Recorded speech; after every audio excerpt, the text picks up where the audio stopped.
Yeah. So for me, we see it as a form of worship to Allah Azza wa Jal. So we're commanded to procreate, is number one. Life is itself not just suffering. No, of course it's not, no. But it is filled with beauties and pleasure. We're commanded to worship. And like, for example, for me, if I bring children into the world and they do good in the world, I benefit from that as if they're doing it for me, for example. So if I pass away, they can make prayers for me and things like that. And this can all benefit me in the afterlife. They can, if I raise them right, they can be people who speak out for justice and against oppression in the world. So for me, there's lots of good reasons, because evil's not going away. And so I need to make an active contribution towards at least trying to make the world a better place in one way I can. And one way of doing that is by having and raising good children. I would say that there's numerous children in existence in this moment in time that aren't in loving families, that have been abandoned.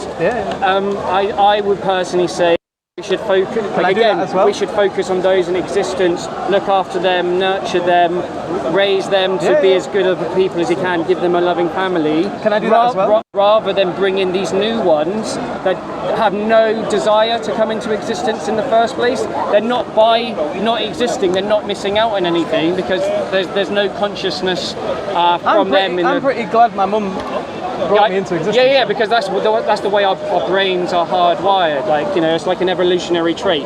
Like, the reason, like, most everyone sees the positivities in the world. And I do, like, I'm not suffering, like, so why would you want to prevent someone from experiencing that? I would, because they're not missing out on anything. They are, but no, they're not, because they don't exist. No, but if they did, then they would experience.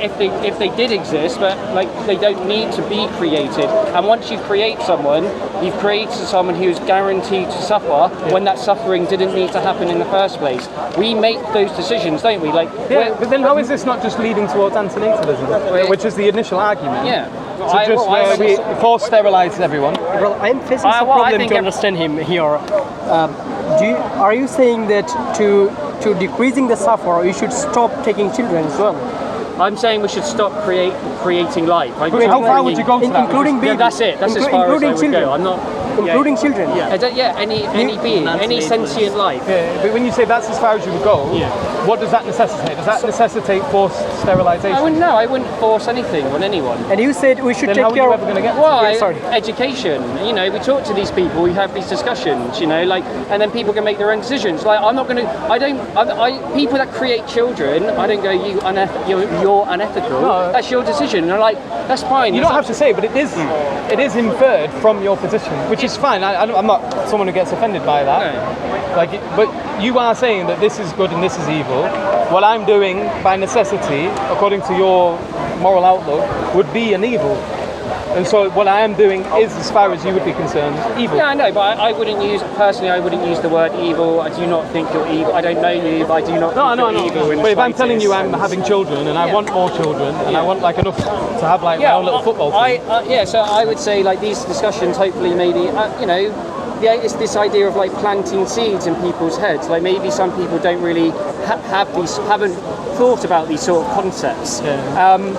Like the majority of people on this planet are probably here by accident. Most people actually don't really. Obviously, a lot of people do, but a lot of people don't really think about having children. It's just we procreate, and then it just happens, and then and like I was saying earlier, like it's an evolutionary trait that we have.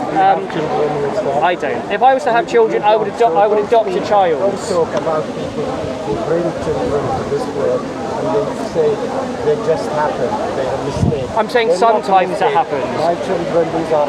So after according, if I love them, I wanted them before they were born. So I won't let anybody tell me that they were a mistake. It just happened.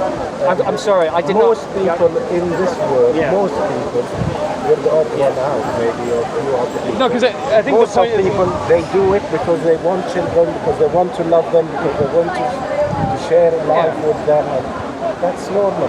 I think this is probably the more common view in the world as well, because we live in a secular Western country where there is this popularity towards notions of liberalism and like exceptional cases of freedom, and having a marriage and having children is seen as a reduction of your liberties because you have increased levels of duty.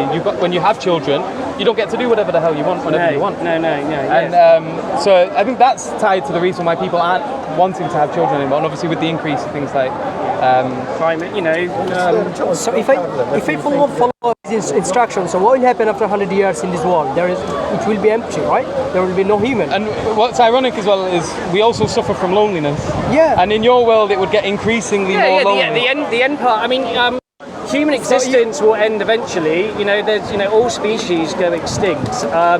Humans have only been around for a very limited time, and we're probably arguably the only species that destroys their own environment.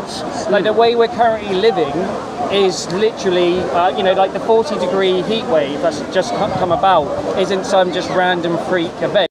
It's happening because of increase in greenhouse gas. Fossil fuel addicted, polluting society is decimating the world. Like as this planet gets hotter and hotter, our ocean levels will rise. There's billions of people that live on coastal towns where they currently live will be underwater, so they have to move. Like 1 billion people don't move peacefully. There'll be war, chaos. There'll be a lot of pain and suffering. They're saying Africa, majority of Africa, or large parts of Africa, in about 10 years' time, will be uninhabitable. There's like 700 million people that are going to move. One other thing. There's this thing called the wet bulb temperature. A lot of people probably haven't heard about it. It's this point in time where the temperature's at a certain point, so 40 degrees or so, and the humidity is at a certain level as well, and our bodies can no longer produce sweat. If we're outside in those sort of temperatures where we can't sweat basically cools our body down. Instead, our organs just heat up. Within about an hour or 2 or 3 hours, we just die because our organs will just shut down. In India and Pakistan, throughout this summer, they've been hitting close to 50 degrees Celsius. And our media is not reporting on it because our media profits from this fossil fuel world. Yeah, I have no disagreements on any of these, but this sort of moves on a little bit from the initial discussion, which was how is it that we are to say that eating animals is necessarily an evil? Because it causes harm to someone else when it's completely unnecessary. So why is it that harm is evil? For me, it's just a case of empathy. If I wouldn't want that done to me, I don't think I should be doing that to someone else. Okay, so your principle is linked somewhat to the acts to others as you would have act upon yourself. There's an issue with that as an ethos, because there are weird people in the world, and if they take on your ethos, like for example in America, you have some people that like a challenge, and so they like if someone was to try to come onto their land, because then they get an opportunity to fight, to shoot, to do whatever. Now, if they adopt that as a principle, then they should be justified in breaking into someone else's house and trying to. But that's why we that's why we try to create, say, law and order. And but then you're using something else to create the law, because what we're doing here, we're trying to get to the bottom of what is it that makes something right and wrong. And so you highlighted a number of things. So you said that you're, to some degree, I guess, a utilitarian, and then you added or coupled that with the do unto others as you would have to done to yourself. But with the whole utilitarianism thing, you can't quantify pleasure and pain, so you can't guarantee. And then as well, how far into the future do we draw the line, and how well are our plans and our calculations really going to come into an effect in the way we think they will? And what if, when we do something, it gives rise to greater levels of suffering because we've not planned it out properly, or because the way we figured it turns out to be incorrect? So there's all these issues, but when you talk about it, you do say it as if we just all became vegan, that somehow all the suffering. No, I didn't say that. I don't would believe decrease. So, it's one stage in it. I'm saying all the animals that we eat in the animal agriculture industry exist because of us, exist because we like burgers, milkshakes, all these things that aren't necessary. That is a lot of suffering going on, and that is an element of our society that we could end. It doesn't need to exist, so therefore that level of suffering would go away if we move but you're also assuming that it wouldn't be replaced with other forms of suffering. So the land that was otherwise used as pasturing for cattle is going to be used for other means where other life can move in and increase in population, and therefore you're going to have increased levels of suffering within. Like you've not like if you imagine like when you go through the countryside here, the fields are generally just grass. Now, and that's because obviously things are just pasturing on there. Now, if they stop being used for cattle, that doesn't mean life stops using that land. New life moves in. I know. And there's a constant cycle of suffering. Yeah. So you can't be sure at all that stopping that has reduced the net level of suffering on the planet. But there's other things that we can do with that land, though. Yeah, of course. But other animals will utilise that as well. Maybe forests grow. Say, hypothetically, that land actually you just have it as a tarmac or something. There's nothing. Just... I'm not saying to do that. But exactly. So what do we do with it? Well, I don't know. I'm. There's a few options. What you said. There's a difference between land that's utilised by man and land that's actually given to wild states of nature. But if the issue here is about whether the levels of suffering, and you're doing this in order to reduce suffering, but then you introduce a new environment where new life can move in, procreate, there is going to be a predator and prey cycle that is introduced to these new environments. Guaranteed a reduction in suffering at all because we aren't God. We don't get to make those decisions. What existed before man's before the age of Antinatalism was just a natural state of nature. Are we not in that? Are you atheist? I'm an atheist. Say again? I'm an atheist. So are we not in that cycle? Why are you looking at it like we're distinct from the natural cycle? Could you make this complaint against ants, the way they change their environment? Would you make this complaint about any other animal? It's because of the advances that we've made in technology and the way that we've been able to supersede all other. We've become the dominant species that has completely changed the face of the world. All right. And no other species come anywhere near doing what we've done. Okay. And so So why does that necessitate making a special rule for humanity? Well, it depends if you want a planet of abundant and varied wildlife. Yeah. If you're happy to go into a future where there is where it's dominated by one species and there's no diversity, then fine. But if you think that's something that's to be valued and to be prioritised, then we need. I have no problem with half the things that you're suggesting. No. So, but I'm not of the opinion. I'm of the opinion that factory farming is problematic, and the way, even from a halal perspective, there's very specific rulings with how we slaughter animals. You're supposed to reduce their suffering to the most possible ability, the most degree of your own ability. You're going to make sure that the knife is sharp, and the other animals can't see it. And he doesn't see the. And he doesn't see the knife. Yeah. He doesn't see the blood. And then you're supposed to make sure that you cut the jugular, so that there's no oxygen going to his brain, and he faints within seconds. So the whole process is set out so that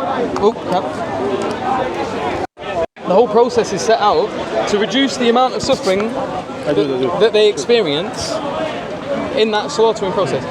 So we use the term humane slaughter.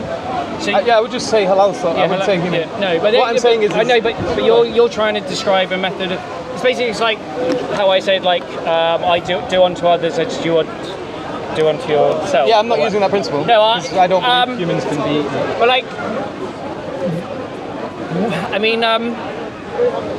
would you accept that for yourself? Would you? No. You wouldn't want to leave this world in that manner, and there's no actual necessary reason to be killing the animal because we don't need to eat animals to live. Right. So I would say it's not just about living; it's about living well. Yeah. Now, meat, as far as I'm aware, is the most nutrient-dense form of it. So, an argument maybe a vegan might use, and I don't know if you use this argument or not, is that where do animals get their protein from? But the thing is animals don't if we're looking at a cow. What does a cow do? A cow literally just walks around, eats, poops, and sleeps, and their whole day is spent just eating that. And they have multiple stomachs in order to be able to break all of that down. Yeah. And that's their life. Their life is literally just that. Yeah. And I used to be vegetarian, and the amount of food that I used to have to eat And not only that, like I think it did impact my mental well-being as well. Right. And so I suffered under like. Yeah. So if suffering is bad, but I would say the question is whose suffering is it that we're prioritising? Yeah. And as far as I'm concerned, so I'm not a utilitarian. So I'm a Muslim.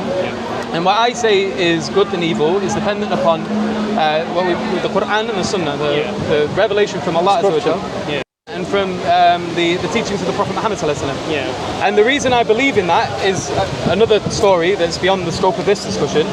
But I believe I have good reasons to believe that there is a God. I have good reasons to believe that Allah Azza wa Jal exists. I have good reasons to believe that the Quran is the word of God. Yeah. And so I have good reasons to believe that Muhammad sallallahu alaihi wasallam is a messenger. And so because I have good reasons to believe these propositions, I have good reasons to follow the moral injunctions that he commands upon us. Yeah. And one of them is that eating meat is permissible. Yeah. Under certain But is it like, do you have to? So you've got the option basically. Your God isn't saying you have to. You've just basically got the option to. Yeah. So if you have the option. But for example, don't you think if we're going to be eating vegetables, animals going to be eating vegetables, we're going to be competing with them. So we're going to, because we have more power, we will get the vegetarians before them and we're going to drive them dead. But this is the compete. So it's your argument that that meat eaters would be stronger than vegetarians? No, what I'm saying is, I mean, we need the same thing of the animals, but we get that first. you don't want the animal to suffer, and we're going to be eating vegetables, whole vegetarians. We're still going to compete with them, and they will be suffering because hunger, because we have, like what you just said, we are more powerful and we can control the universe, right? And we are better competitors than them. So This guy. I just want, like, he's my friend, okay, so don't get me wrong. But I found it interesting how he presented to you on what foundations he bases his belief that it's okay to eat animals, okay? So he bases it that if it would be morally wrong to kill animals for food, then God would not make allow us. And even our religion, yes, we're not forced to eat animals, but in certain occasions we're ordered to slaughter the animals. Yeah, like Hajj. Like in Hajj when you do the pilgrim, and on the Eid where when we celebrate and we give the meat to the poor people and stuff. But not even looking to that, what my question would be to you, because I don't know, I haven't followed the conversation. I don't know if it happened before, but what are you basing your foundation on? Upon what foundation are you basing it to? It's morally wrong to eat the animal. Empathy. But then why should I have we empathy for the deer when the lion eats it. Yeah. So should I? So do I. Yeah. I also have empathy for the lion. I wouldn't want to be eaten alive. Yeah. And a lion has no choice. A lion doesn't. What about other omnivores? Let me ask you then, You're really. One sec, brother. Answer one question at a time. Shall I do this one? Yeah. A lion in the wild, basically, they're in a situation where they have to eat another animal to survive. Their bodies are carnivore, can't live off plants alone. Because this ties into what you mentioned before. So we've got this technological advancement. Now, if we have the ability, because there's not that many lions out there, if we have the ability to create environments where we can give them alternatives, would that be compulsory upon us? Where it would prevent deers being eaten? Yeah, I mean, where you give them other food. I wouldn't like to use the word compulsory. I would like to live in a world where we're striving just to reduce the amount of suffering as possible, and what we do doesn't then have a knock-on impact, which then could potentially cause more suffering down the road. Like it's a very delicate system that we live in, and it's a very it's complex. So I'm not saying I'm not coming up here saying this is the only I know you're not. I don't at any point want to and- make it sound like I am saying this. So my background is philosophy, and what I'm just focusing on is necessary inferences from particular propositions, and you're putting forward certain propositions, and I see that if you were to commit to these, that it would lead to certain things maybe having to be made. Yeah, or these are where considered. we have these deep, these deep discussions potentially, don't we? And we don't make rash decisions, and we don't live in a world where we force things upon people. We live in a democracy where we can share these sort of, I didn't go to university. Like, I'm from a working class family. I am as well. I played poker for a living until like about 4 years ago. I watched this documentary that talks about the environmental impact of animal agriculture. Cowspiracy, to anyone out there that wants to watch it. I think that's the one that made me become vegetarian. And now I try to have these civil conversations with people where we basically, I can appreciate. I have a question. I can appreciate your point of view. Sorry. So I'm a student of medical science. So as far I go to the lab and all research, we use animal to test vaccine or this kind of stuff. So you are really concerned about the suffering of the animals, human, and all other stuff. So to minimizing the suffering of the human, we are using the animal to test different kind of medicine. So if I use the animal to reduce the suffering of the human, is it right or wrong? I think in this day and age, with the technology that we have, it's wrong because we have other methods of developing new, say, vaccines, new medical procedures, new cures without testing on animals. We don't need to test on animals. There's other models that we can use. Maximum of the medicine needs. Maximum of the medicine needs to test. No, we don't. I'm almost guaranteed. I would happily bet all the money that I have in the bank that we don't need to test on animals to create new. But then it would be tested. It would technically be tested on the first humans you give it to, because you're not going to know. But who could sign up consciously? Couldn't they? They could sign up. Not necessarily. Then you're going to taking the suffering for the human. No, but I'm saying we can create these medicines that reduce suffering without needing to test on animals. I'm saying we don't need to do that anymore. But your premise there is that if it was to be, basically, it would transition from animal testing to human testing, and that these would be conscious contributors. Now the thing is like, if you said yourself you come from a working background, I do. I come from a council estate in North Manchester, and there is a lot of people that come from these areas that need money. And so what you would probably find, you're not going to find Bill Gates signing up to become tested on these medications. No. You're going to be finding people from working class backgrounds or that are suffering from poverty that see this as a potential way of earning some sort of capital and then suffering as a result of this as well. That's a potential hypothetical, and I wouldn't want that to be happening. I wouldn't even say it's potential. If you were to transition from animal testing to human testing, that's pretty much guaranteed. This is an area that I'm not going to be able to give, because it's not something that I study. I am basically aware of other people that do campaigning against vivisection and animal testing, and from my understanding of it is that the medicine, these are professional, the experts, a lot of experts in their field say we can make these breakthroughs. There's a debate, there's a debate on this. There's even a question as to whether or not it's halal. But then also animal testing, because you're not even allowed to fish. Oh yeah. If you can't fish for fun in Islam. But you touched upon a good point in the sense of we live in a society where a lot of people are suffering at this moment in time because of limited means, and that's another thing that we really do need to address. Like, to have extreme wealth, like Bill Gates, like Jeff Bezos, like Elon Musk, there has to be extreme poverty, and there's this such huge imbalance that we've allowed this greed to spiral out of control. There needs to be I believe inequality. I think Islam would be a solution to this, because it's interesting. There's an article, you search it after, who's the most charitable, right? And they were looking at from the biggest sort of charity websites, and the people that were at the bottom of that were atheists. They gave on average something like £100 a year, and then it was the Christians and the Jews. I can't remember which order they were, and then right at the top was Islam. With Muslims who were giving a lot, and it's mainly because the Quran is something that emphasizes this heavily.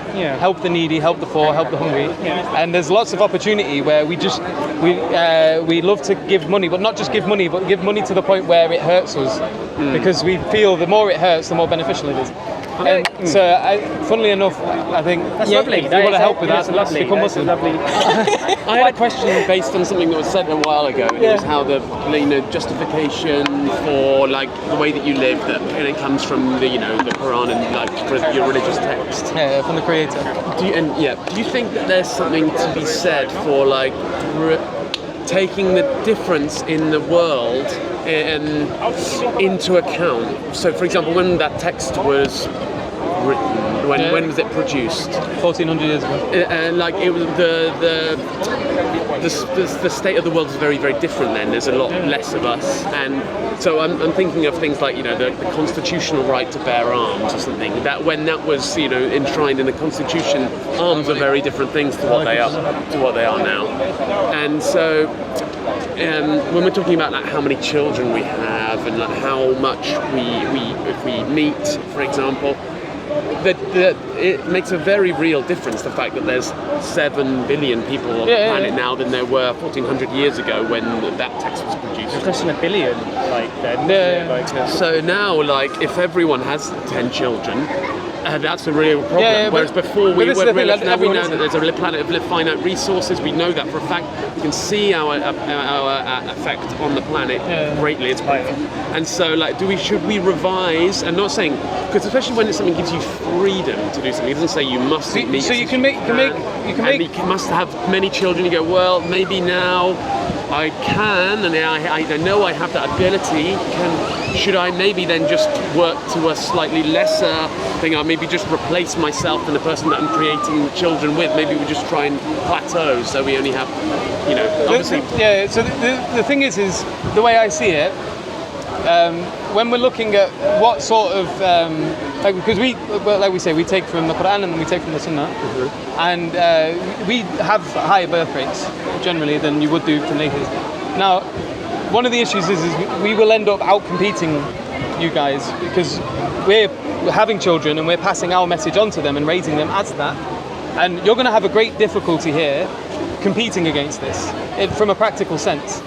And I would say that it's not even necessarily guaranteed that just because you have a certain group of people that do have lots of children, that you're necessarily going to lead yourself to an unsustainable world. Although there are not answers that you can derive from the Quran and the Sunnah that can help towards producing things which are sustainable. So we're commanded to look after the environment. So if there are things that are being shown that is damaging to the environment, then it is incumbent upon us to... So if it was proved that having more children was damaging to the environment, you could say, well, actually, in order to protect the environment, which we commanded to... How it diminishes? So that How? If we're talking about the environment, like, well, it depends what we're classing as the environment. Like, environment? Well, the world and its the ecosystem in its natural state. Let's say an ecosystem in its natural state that we're a part of. This is another weird thing then. So how are we making, like, especially from an atheist perspective, how do you make this distinction from the natural state and us? Why are we outside of nature?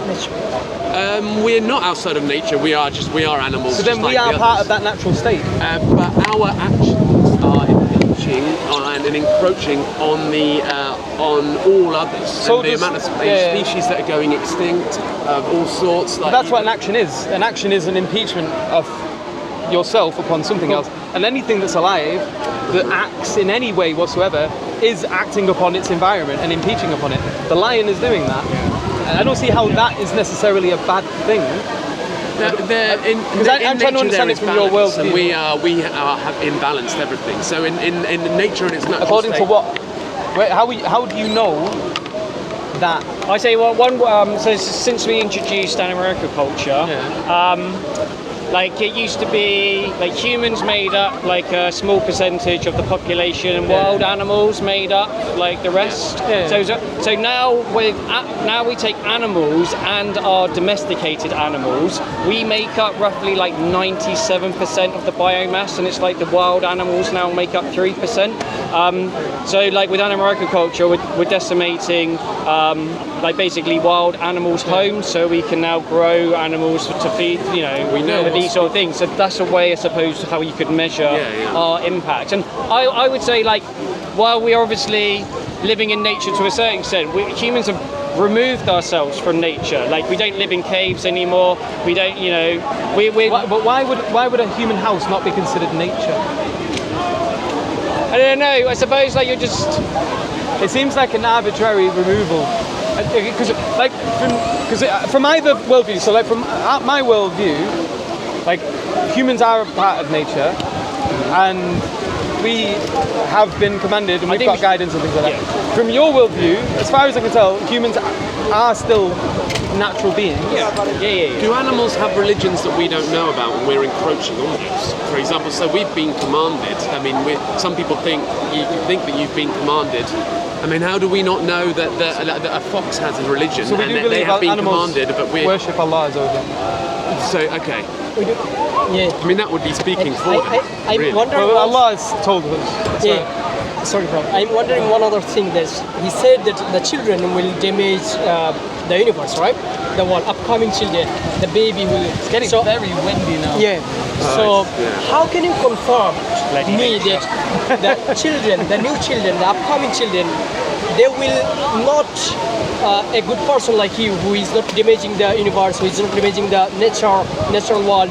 How you confirm that they will only damage, not doing anything good for the nature? Because maybe the children that you gave birth to, let's say you took it upon yourself to have children, to adopt children, to whatever, to raise them, like that's going to have a greater impact on the world if you can raise convince them by what you believe to be which is what we do. So we have children, as many as we can, and then we raise them as Muslims according to the ethos that we follow, and we hope that it's going to have this exponential impact as we have children, our children have children, they have children, and then they follow the ethos. Obviously, that's good. We have the moral values as well. We will teach them. It's on yourself so we can pick up what you're saying. So you can do, but we're just wrapping up the conversation now, so you're going to get the right at the end. Just do another 5 minutes, man. How's that? About another 5 minutes for street the night. children that you have, the children that anybody has, they're basically just sucking up carbon. Look at the little like the micro scooter that little boy's cutely riding around on. Look at the shirt on his back. Look at every single thing that goes into raising a person, especially by the standards that we've become accustomed to in like, you know, modern society. So we know that just by existing, a new human is placing a great strain on the natural world as we're talking about. But any life. So this is the thing. Like I get it, and I'll even concede to that as a proposition. Yes, like any living thing is going to put a strain upon its environment. But that's just the definition of life in general. And if you have a problem with that, you have a problem with life. Of course, but it just comes back to whether or not you prioritise and you care for a future where our species is living in a balance with future of the planet. If I follow you, then I will not get the next generation. So future of what? As in future? Well, I mean, there's not going to be no future without children. I'm not picking up on this. I said maybe just think about like replacing ourselves. If you want to have children, you go with a lady. You have two. I literally want as many as I can have. See, I think that I know you might not agree with that, but I do want. I just think it's a selfish act. And fair enough, but for me, it's like, why is that a bad thing? Well, I suppose reiterate my point is, you know, there are just so many children in this world that do not have a family. So I think we should be looking after those ones. And say can I do that as well? But then it's a great thing, I think, to take care of someone who is in existence. But to bring someone who doesn't exist into existence, I mean, like, there's almost like no. I know it's hard to. No, I just want to say one thing, which is those kids that you have. I'm forgetting about whether or not I agree with zoos. Take them to the zoo, right? They'll see an animal, they'll see another creature. It's the most fascinating thing. It's the most beautiful thing. You know, it's always the process of birth, bro. Indeed. Like the thing is, so when my daughter was like growing in the stomach of my wife, that was an amazing experience, and you're not going to experience that with only adoption. I'm not saying the bond. I'm not saying. I know. But there is a bond that you develop with children that are from yourself that you can't develop with, and it's a shame, but it is a fact. Yeah. Now I get you, and I'm fine, and I think maybe we should all then adopt. And we're conflating a couple of things that are going on here, because I wasn't even thinking with the perspective. But my point is like, you say it's selfish. I say that it's not just, there is an element of selfishness, because I, for one, would like to grow up with a big family underneath me, and I'd like to have lots of grandchildren that I can love and care for, and love each other. And but this isn't only me. This is my concern for the family that come from me, and developing an atmosphere where there can be a lot of love among each other and a lot of pleasure, not just for me, but for everyone that comes to me. And that I try to teach them a moral system where they go out and they try to do good for the world, to give charity, to help people, the needy, the poor, so that they are reducing suffering in the world. So it's not simply, you can't reduce it to just me making a selfish act for wanting a big family that I would be an authority over, where I command them to do good and to forbid evil.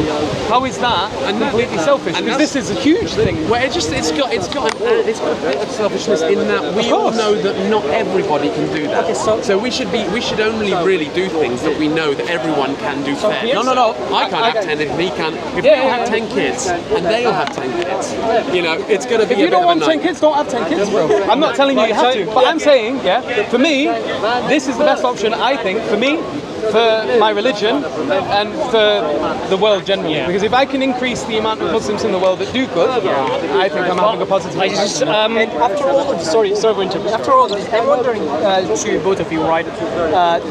We were not existing maybe 100 years ago. You, me, everyone in this 4-person, we are not in zone. Maybe 50 or 60 years ago.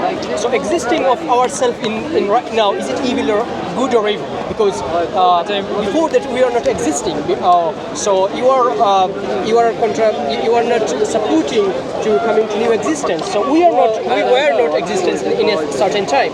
So we came to existence. Is it good or bad? Because you are right now, you are a good person. You are taking care of the nature. So is it good or bad? Because you are not existing, right? I mean, I would like to say my existence is more positive than bad on this planet. How can you confirm that the next? Sorry. I'm trying my hardest to create a sustainable world, to hold our politicians to account, to create this imbalance, and the way that we're currently living in our fossil fuel addicted societies,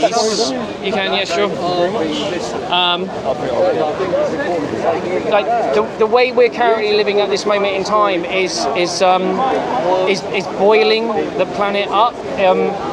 Every single year, our planet gets hotter and hotter. Like record break, Britain experienced a record-breaking temperature. Most of the times when temperatures break their records, it's usually like 0.1 of a degree. We smashed it by like 1.3 or something. Like our record, 1.3 degrees. So it's just unlivable. As this planet gets hotter and hotter, areas of the planet become unlivable. Like we can't grow crops there, we can't live there ourselves. But if we keep on creating new people, we're creating almost like this positive feedback loop where it accelerates the deterioration of our ecosystem, the way to even sustain life, because we can't grow enough crops to look after all of these people. So again, my argument would be: are we not already growing enough food to feed everyone? It's just the way that we distribute it, is it? Oh yeah, well, so we have enough land to feed every single person on a plant-based diet and reduce the land that we're using by 75%. So the problem isn't that at all necessarily. The problem is just our crappy organisational skills. That's what I mean. It's a totally unsustainable system. I would even, because for us, for example, it wouldn't even necessarily be a case of promoting eating meat every day. Like the Sahaba, the Prophet Muhammad, he wasn't like someone who ate meat constantly in every single meal. He was a very humble person in terms of the amount that he consumed. He said, leave a third of your stomach for food, a third for water, and a third for air. And to eat little amounts, and he encouraged fasting a lot, things like that. So he was someone who would promote not eating much, not being gluttonous. Very short. And we were just finishing the conversation. But, yeah, so for me, like, I guess the problem for me just boils down mainly to meta-ethics. Like, whenever I speak to, especially like, and again, I'm not trying to be derogatory in any way, but it's fine. With atheism, I don't see how you can justify utilitarianism as something that people necessarily need to uphold. I see that if you do, that it has problems in terms of how do you quantify the pleasure and pain thing. How do you really know that you have reduced pain? Because there's many things people don't take into consideration. Like we said, if you were to rewild things that we're farming, it's not that new life doesn't move in and occupy that space. There's a friend of mine that talks about wild animal suffering, and but nature is a horrible place. Yeah, exactly. It's a fight for survival. It's evolution works in the sense of like the strongest, the animal that adapts the most. They come along. And I'm not even for. There's so many microphones, bro. I'm running out of space. You're so popular. Are you a YouTube star? I wouldn't say I'm a YouTube star. But what was I saying? Oh yeah, so like I'm not even for animal enclosures necessarily at all. But it's interesting because their life expectancy is much higher. And if you get a scratch in the wild and it gets infected, you don't have a vet necessarily. No, exactly, if you've got toothache, you don't have a vet to sort that out. So wildlife goes through a lot of suffering, and removing places of agriculture and replacing it with the wild, I think there is a good argument to say you may even be increasing the amount of suffering. And I'm not even saying that doing that would be a bad thing. So, but then you have to leave utilitarianism behind, and you need to think of something else. Well, you say, I understand what utilitarian means to a certain extent and everything. I suppose, I try not to use like any labels for myself and it's like just, I try to, look at things,